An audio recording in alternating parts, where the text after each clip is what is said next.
Hello everyone, how are you today? I hope I find you well. Have a good day, have a good evening. Not quite sure when you're watching this video, but let me take my coffee closer to me. And I did not start well. I did not start well at all because I don't have my notes with me. So I'll need to leave this here. Love this cup, and get my notes as well. So we're here to try and explore the energies of the week between the 8th and the 14th of March 2021. And this week I'm going to start a bit with a bit of an explanation now, a bit of a usage of the ephemeris of this month.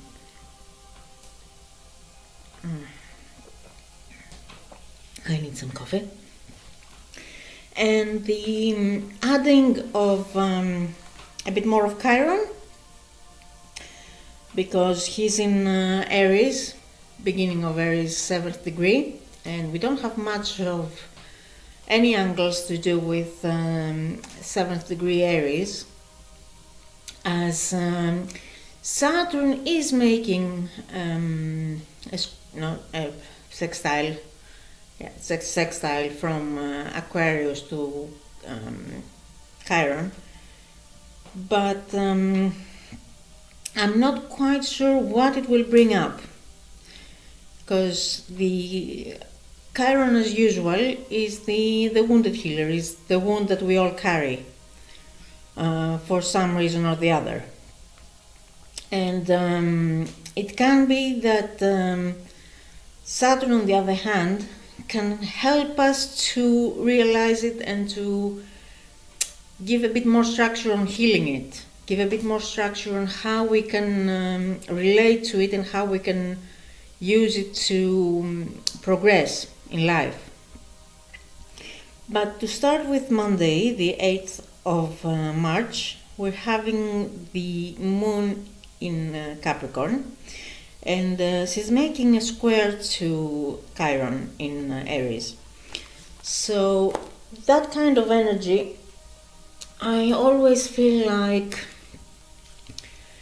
it's going to bring up something. It's going to bring up a wound that needs to be healed. It's going to bring up something that is having to do with our emotional landscape.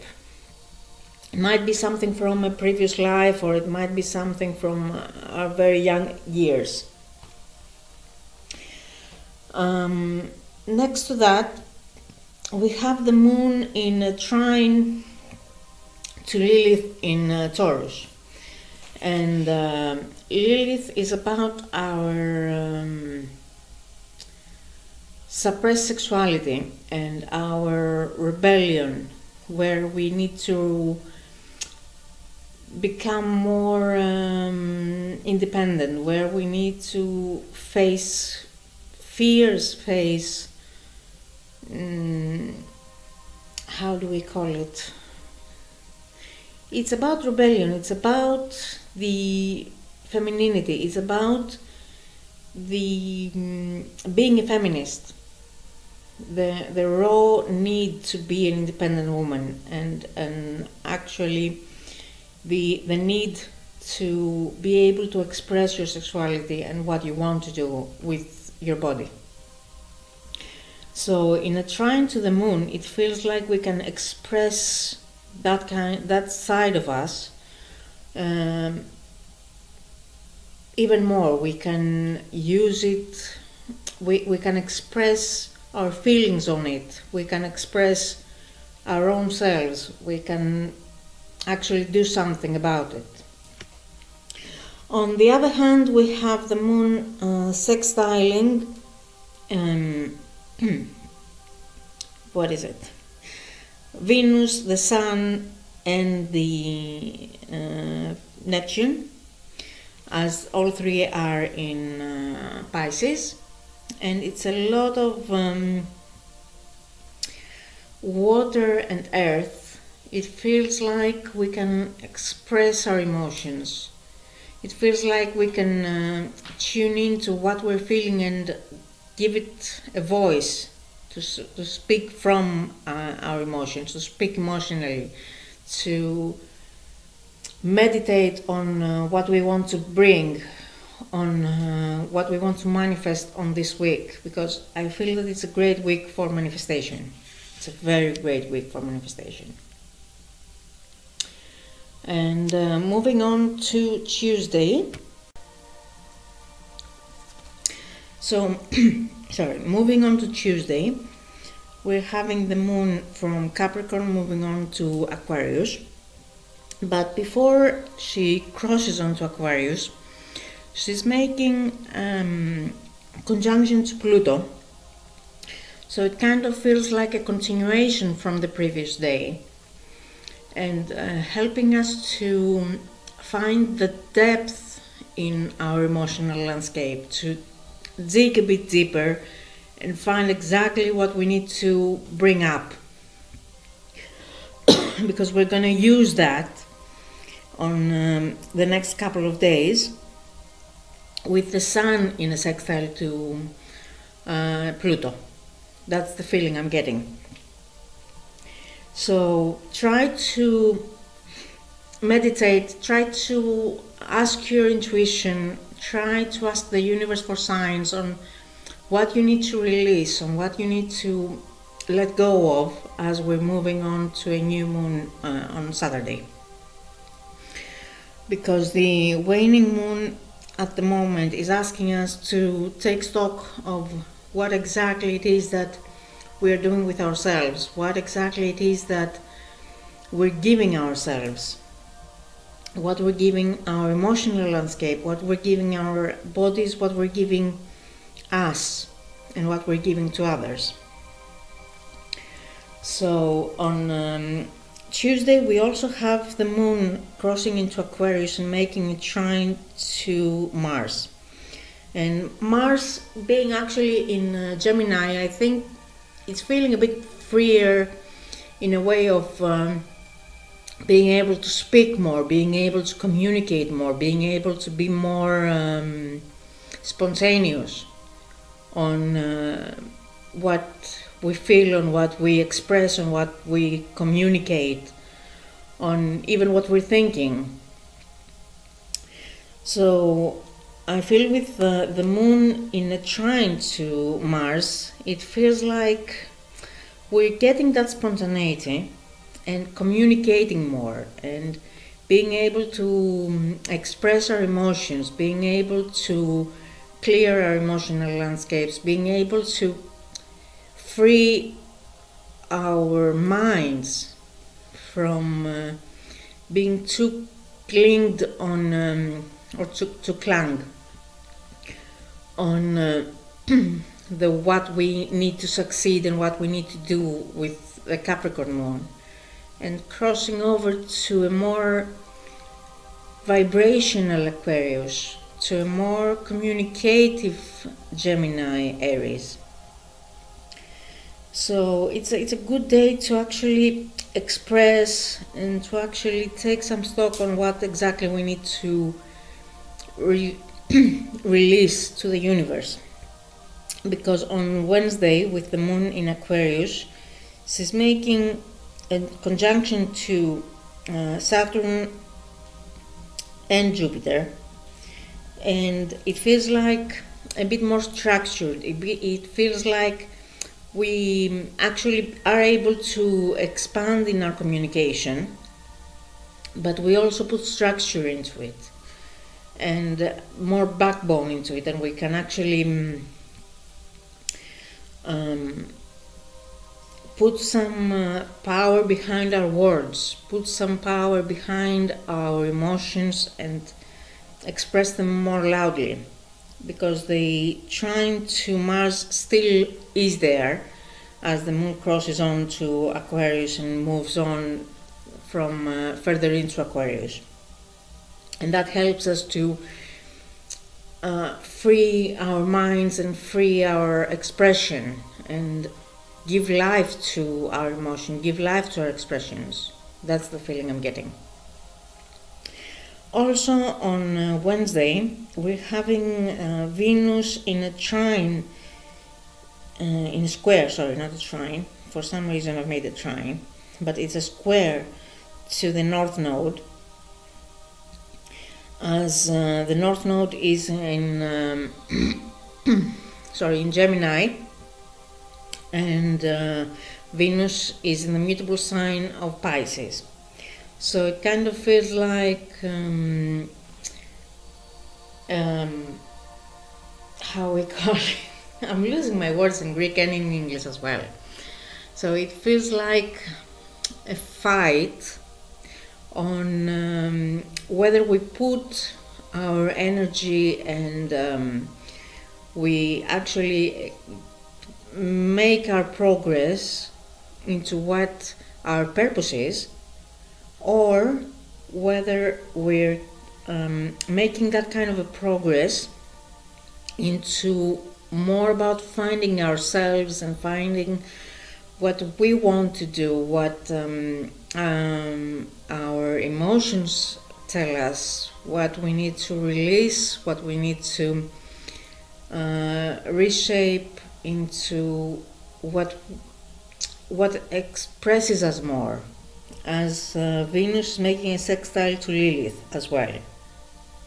Lilith is in Taurus at the moment, 14th and 15th degree, I think. Yeah, 14th degree of Taurus. So for everyone that is a Taurus, depending on the degrees that you're born in, and 14th degree, I feel it's the second week of Taurus, so at about beginning of May, end of April, beginning of May, it might feel to you that your emotions are coming up even more strongly, that you cannot express yourself as you like, that you might feel yourself that you're suppressed in a way, and you need to rebel against everything that comes up.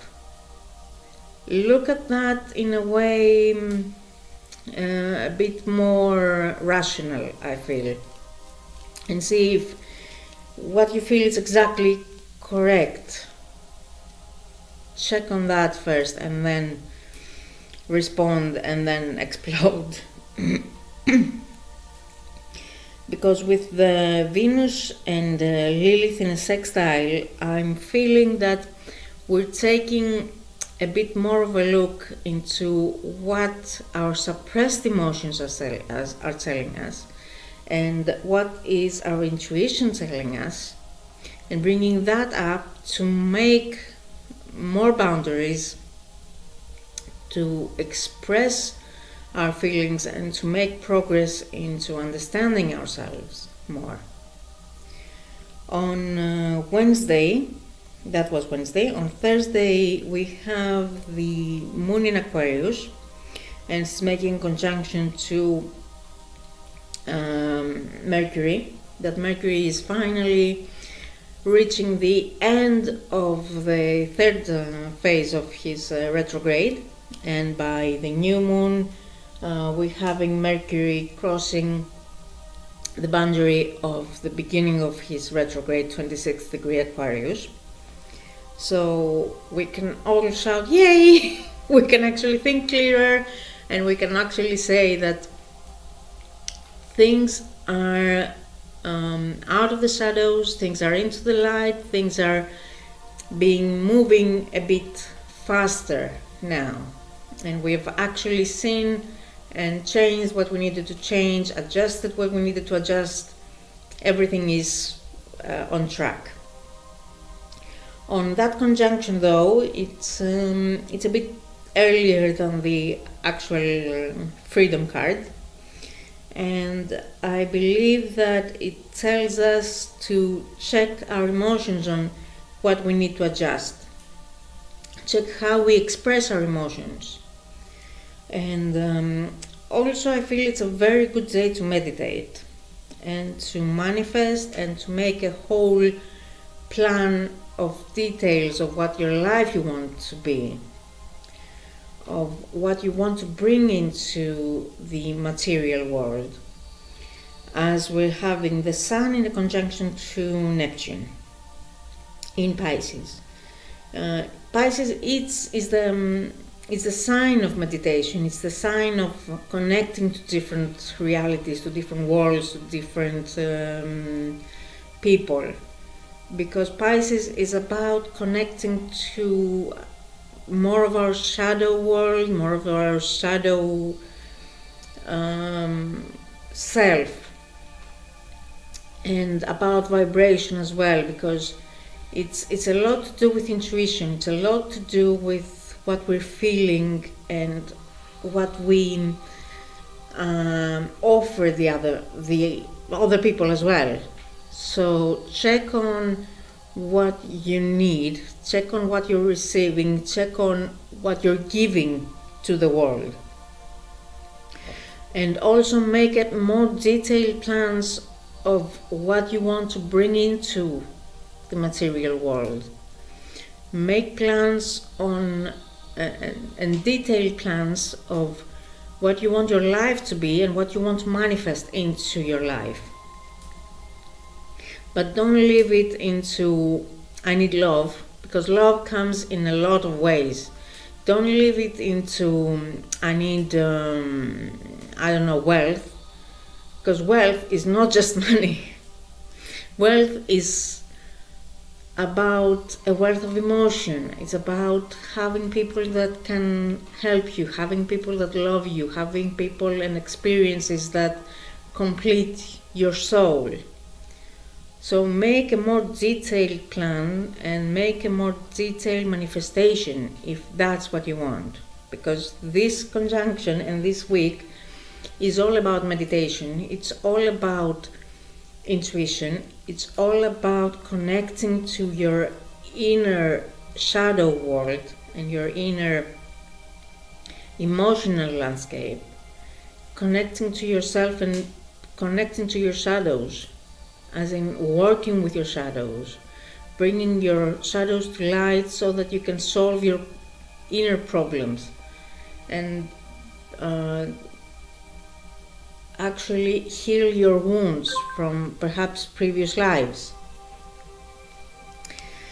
On Friday we're having the moon in Pisces, and she's making a sextile to Uranus. So it can be a day and an angle that brings a bit of instability, brings a bit of unexpected emotions coming up. Check if these are true, check if these are actually helping you to overcome things, because it might be that way. We're also having a sextile with the Sun and Pluto. And as I was saying, it feels to me that as a few months back, we had the Sun conjuncting Pluto, and at this time I feel like I've said that it felt to me that the swamp was dried and that things were more fertile now, and the excess water was gone, and actually it was dried, it was cleared, it was more cleaned. It feels to me that now it's a bit more about bringing your inner diamonds to light. It might not be the time to give more water to the earth in order to sow more and to bring more plants up, but it might be the time to bring your inner wealth and your inner diamonds to light, to bring what is inside you on the outside, so that you can show and you can actually light up your own world and light up your inner sanctum, light up your shadows, to find that what you're worth, in a way. That's the feeling I'm getting. And of course the moon is making a square to Mars, so it can be that where you're giving your energy to and what you're feeling might not be the same thing. It might be that you are being called intuitively to give energy to one thing, but more rationally you're thinking of something else. So try to see how you can balance this and how you can actually give energy to what your intuition tells you. Of course, on Saturday we have the new moon, and in Greek time it's at 12:25 past morning p.m. But if you're anywhere else in the world, it might be earlier in the morning.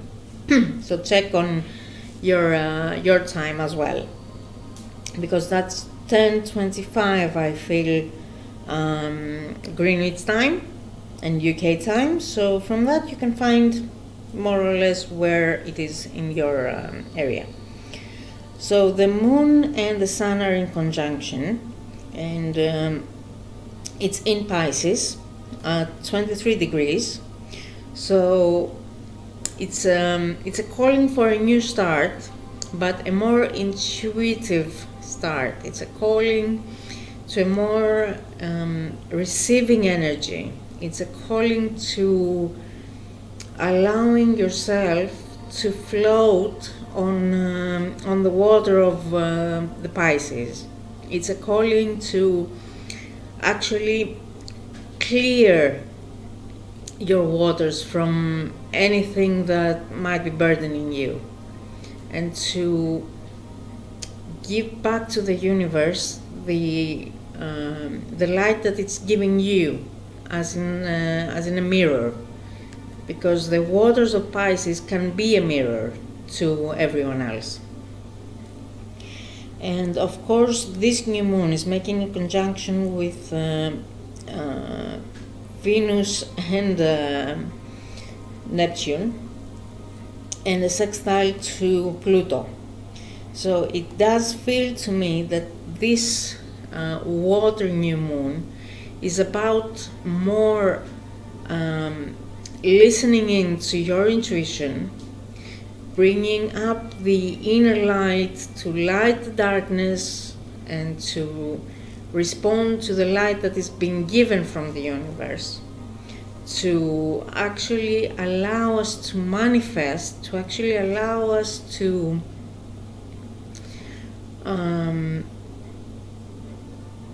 feel more, feel the people, feel ourselves, feel how we express our emotions, feel how people expect us to respond to what they're giving us as emotions, and to actually clear ourselves and clean ourselves. Perhaps it's also a good day to clean your house from energies, to clean yourselves from energies.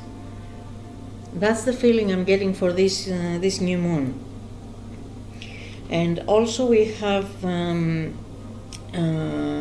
Saturn in a square to no, it's a trine, not a square, sorry, I always confuse these two, for what reason I have no idea, but it's a trine to Mars, and that kind of feels like wherever our energy is going, we're getting more power into it.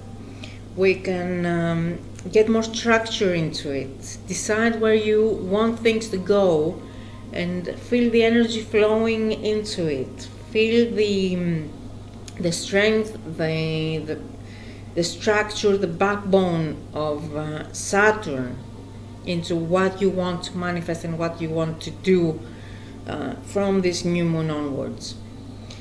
And because, as we all know, the energy of the planets, especially the outer planets, is not finishing from one day to the next. It's not coming to a crescendo and then just flowing much less and then disappearing in a way, or moving to another energy realm in the next day. be careful about shakes, be careful about volcanoes, be careful with earthquakes, because we had an earthquake this week for Greece, and I think that we had quite a few volcanoes in the whole of the world. But I think I've said something about that about 2 weeks before, with the square between Saturn and Uranus. And I said that I'm expecting something to happen with earthquakes or volcanoes. And of course something happened, because something always happens. But be careful about volcanoes, be careful about earthquakes. You never know when they're going to hit.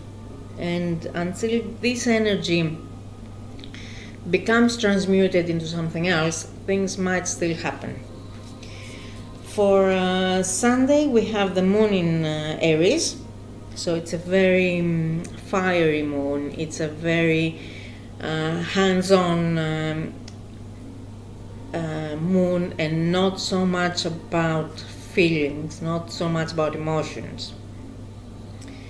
So I'm saying that we need to clear ourselves as the moon is in Pisces from Friday, and recharge our batteries as much as we can, as the moon is in conjunction to the sun on Saturday, because from Sunday onwards it's a whole new cycle of the moon.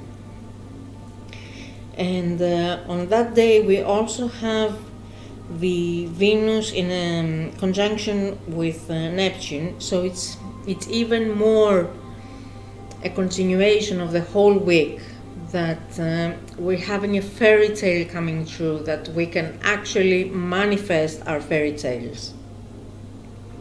Not the fairy tales in the more traditional way of Hansel and Gretel and the old hag and poison apple or something like that, but the manifestation of things that we want in our lives, of expressing more of our authentic selves, and of being able to receive and give energy in ways that, how can I express it?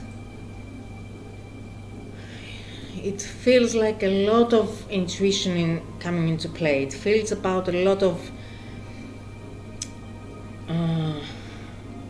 energy to manifest. So use that energy to manifest. Don't let it go. And of course, don't forget that the energy is not living for a while as the planets conjunct or making angles between them and then fall apart in a way, because until the degrees are more than 8 degrees before and after, this energy, even in a less potent way, it still exists. And to move onwards, leaving my notes that way, and to move onwards to our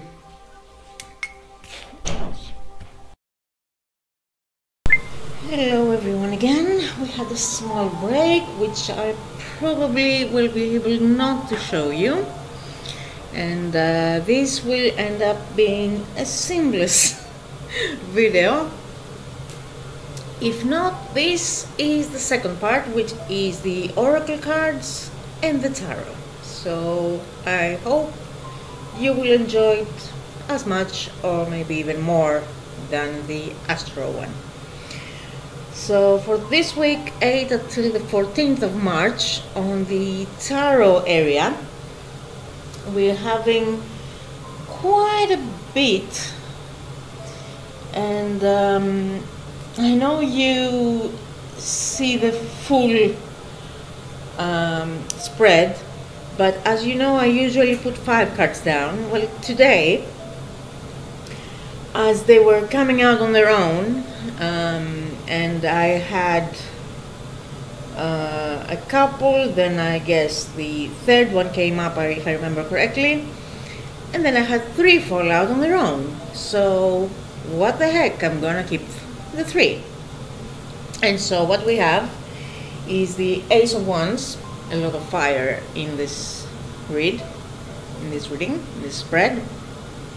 Speaking of a new beginning, a new idea, of fire coming up, of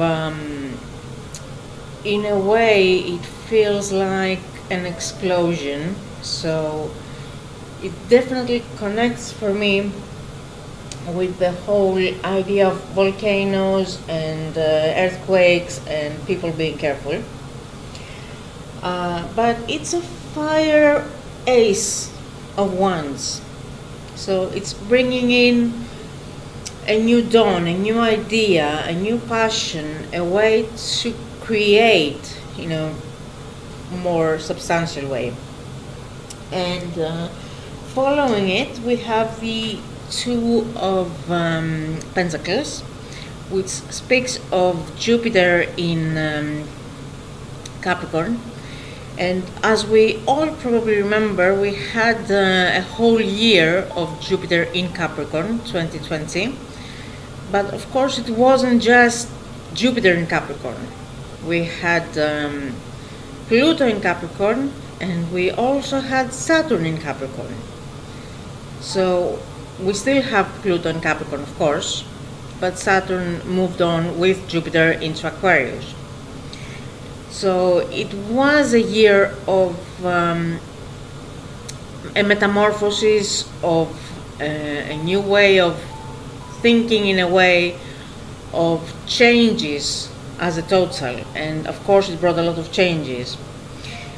What is interesting in this card, however, and that's why I'm keeping it too long, usually in the Two of Pentacles, because here it calls of change, what happens usually with Pentacles is that the Two of Pentacles speaks about an unstable person, someone that has an instability, that is not very stable, that doesn't have much control over where they're standing. And it seems that there's an imbalance, and they cannot balance their feelings and their logic, or their wealth, or their money, or whatever reason they have. It feels like they cannot balance it. Well, on this card, with Lady Frieda Harris and Aleister Crowley, it's about balance, but a more universal balance. This card speaks of yin and yang, speaks of light and dark, speaks of our light, our everyday self, and our shadow self, what we're hiding from the world, what we, even us, might not be aware of and might not be able to show to ourselves, what we as human might be finding difficult to accept. And also has the snake that eats its tail, the Ouroboros. And I feel that it's speaking about completion, about the balance of powers, the balance of our own selves, the balance of female and male, the balance of good and evil, the balance of shadow and light. It's that kind of a card, because you cannot have one without the other. And it's all in an never-ending cycle of things. So it feels like whatever you're starting this week, with the new moon even, try to have some balance through it. Try to make sure you have balance in it. And as you probably have balance, as you probably have the passion, and you've made progress into starting it, made some balance and changed things in the way that you're supposed to change things so that they can work, you're finding yourself with the Four of Cups and the Moon in Cancer. So the Moon in Cancer is actually in her own house,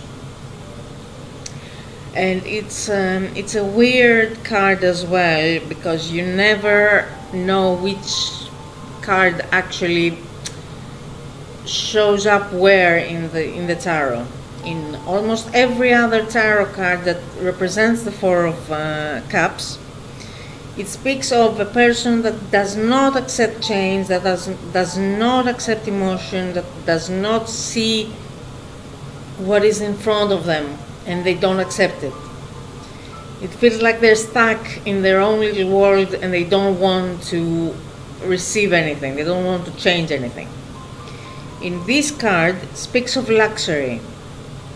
It speaks of a clear water that just fountains up. It speaks of the home of the moon.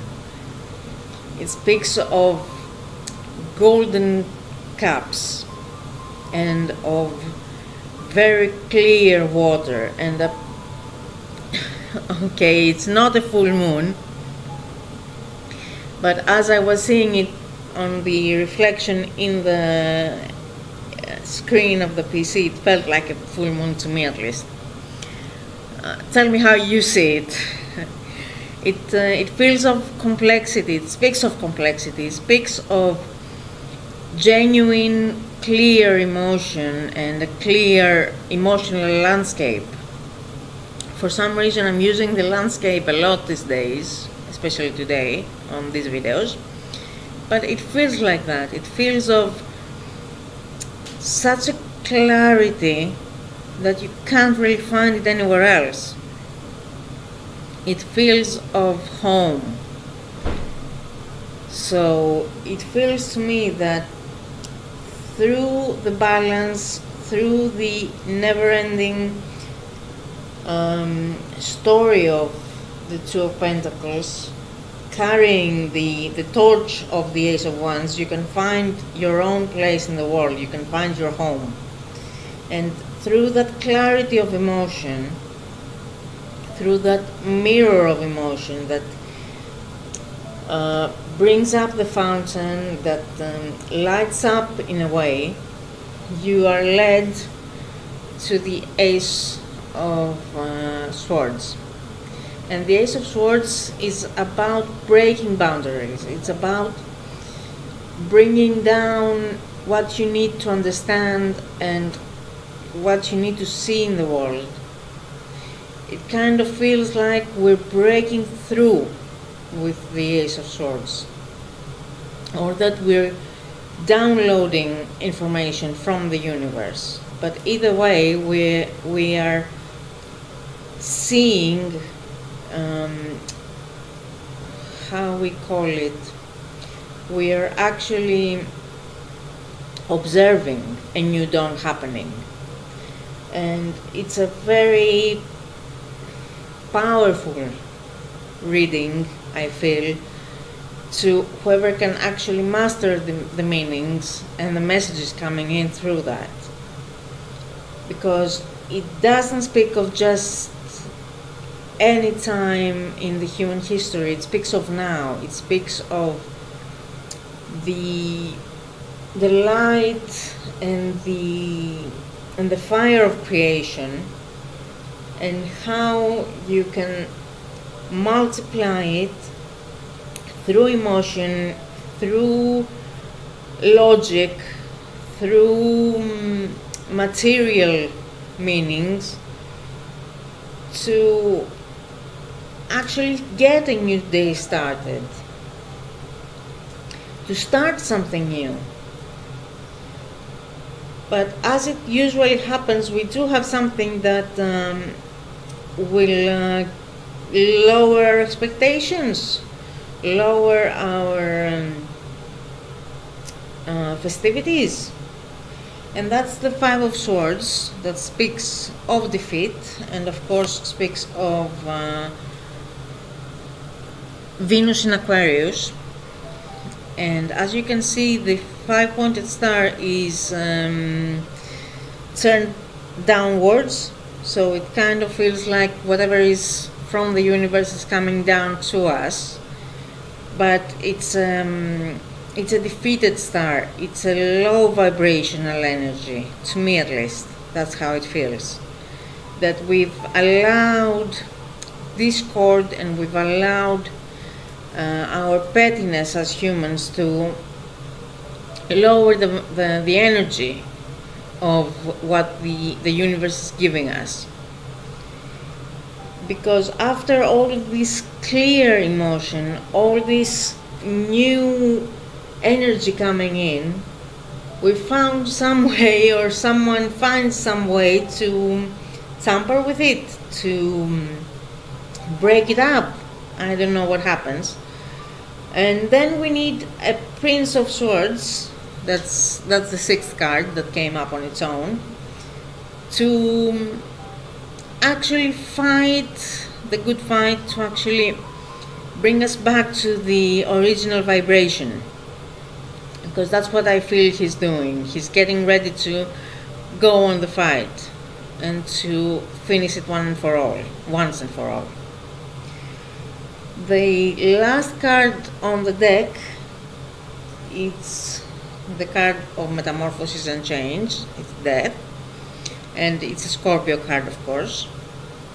So I'm feeling that through everything that we're going through this week, we are going through a full change of our own selves, of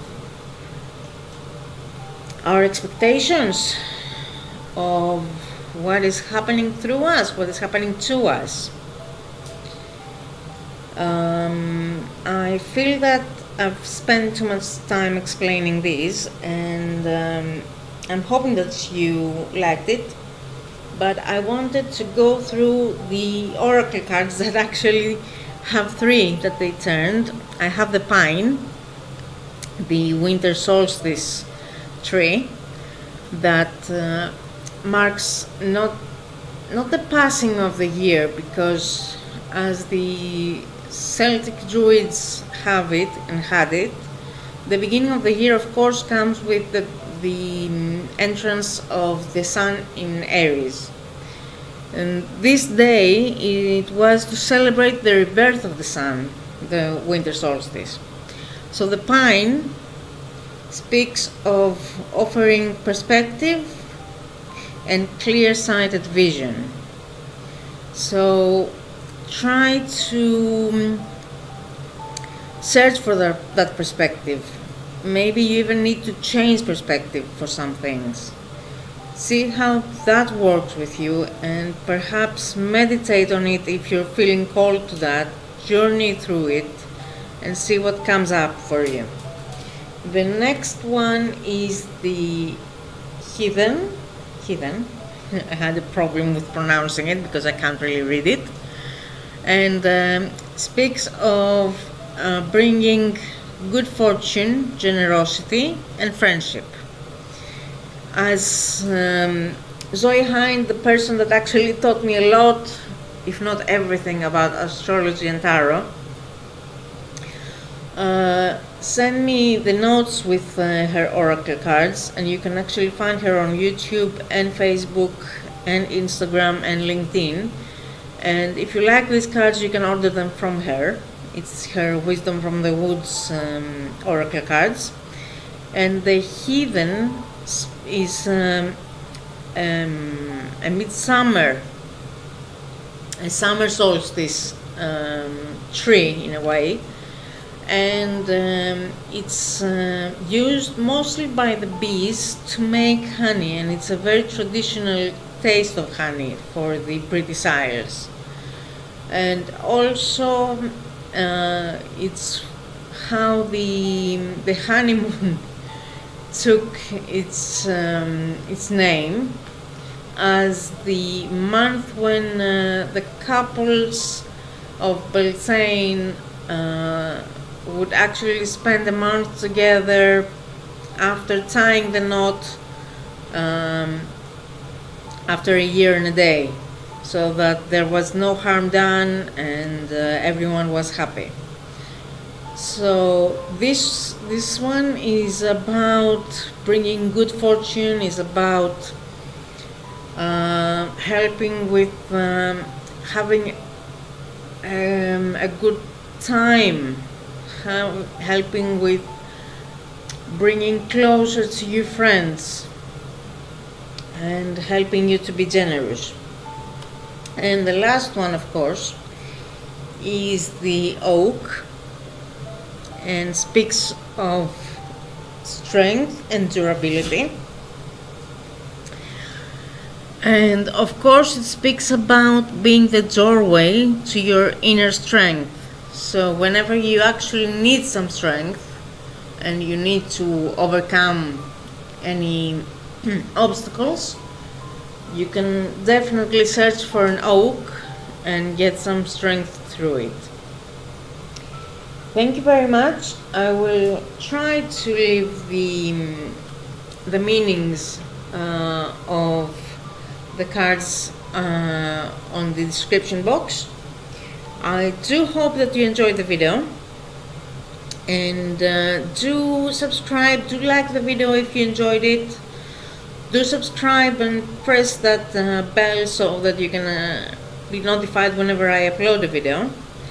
And leave a comment if you feel like it, or if you have anything to ask, anything to add, any idea on how to actually make it better, or if something is missing, or if something is too much. Do let me know in the comments. Thank you. Have a very good week, and I'm hoping to see you next week as well, somewhere here. Have a good day. Thank you.